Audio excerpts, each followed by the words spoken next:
ಪ್ರಿಯ ಮಿತ್ರರೇ, ಫಿಲಿಪ್ಪಿ 1:11 ನಾವು ನೋಡುವಂತೆ ಯೇಸುಕ್ರಿಸ್ತನ ಮೂಲಕವಾಗಿರುವ ಸುನೀತಿ ಎಂಬ ಫಲದಿಂದ ತುಂಬಿದವರಾಗಿ ಕಾಣಿಸಿಕೊಂಡು ದೇವರಿಗೆ ಘನತೆಯನ್ನ ಸ್ತೋತ್ರವನ್ನ ತರಬೇಕೆಂತಲೂ ನಿಮ್ಮಲ್ಲಿ ಬೇಡಿಕೊಳ್ಳುತ್ತೇನೆ.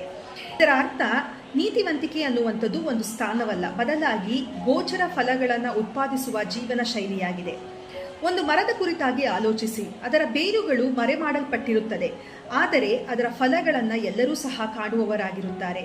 ಅದೇ ರೀತಿಯಲ್ಲಿ ನಾವು ಕ್ರಿಸ್ತನಲ್ಲಿ ಬೇರೂರುವಾಗ, ಆತನ ಜೀವವು ನಮ್ಮಲ್ಲಿ ಹರಿದಾಡುವಾಗ ನಾವು ಸಹ ಫಲಗಳನ್ನು ತೋರುವವರಾಗಿರುತ್ತೇವೆ. ಮತ್ತು ಆ ಫಲವು ಯಾವುವೆಂದರೆ ಪ್ರೀತಿ, ಸಂತೋಷ, ಸಮಾಧಾನ, ದೀರ್ಘಶಾಂತಿ, ದಯೆ, ಉಪಕಾರ, ನಂಬಿಕೆ, ಸಾಧುತ್ವ, ಶಮೆದಮೆ ಇಂಥವುಗಳೇ.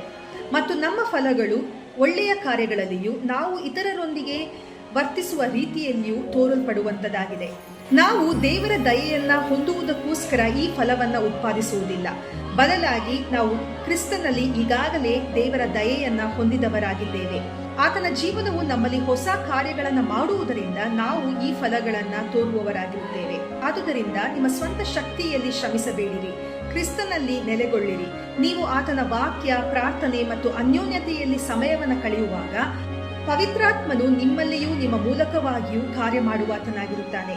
ಆಗ ಇತರರು ನಿಮ್ಮ ನಡೆ, ನುಡಿ, ಜೀವನ ಶೈಲಿಗಳಲ್ಲಿ ಕ್ರಿಸ್ತನನ್ನು ಕಾಣುವವರಾಗಿರುತ್ತಾರೆ ಮತ್ತು ನಿಮ್ಮ ಜೀವನದ ಮೂಲಕವಾಗಿ ಕ್ರಿಸ್ತನು ಮಹಿಮೆ ಹೊಂದುವಾತನಾಗಿದ್ದಾನೆ. ದೇವರು ನಿಮ್ಮನ್ನು ಆಶೀರ್ವದಿಸಲಿ.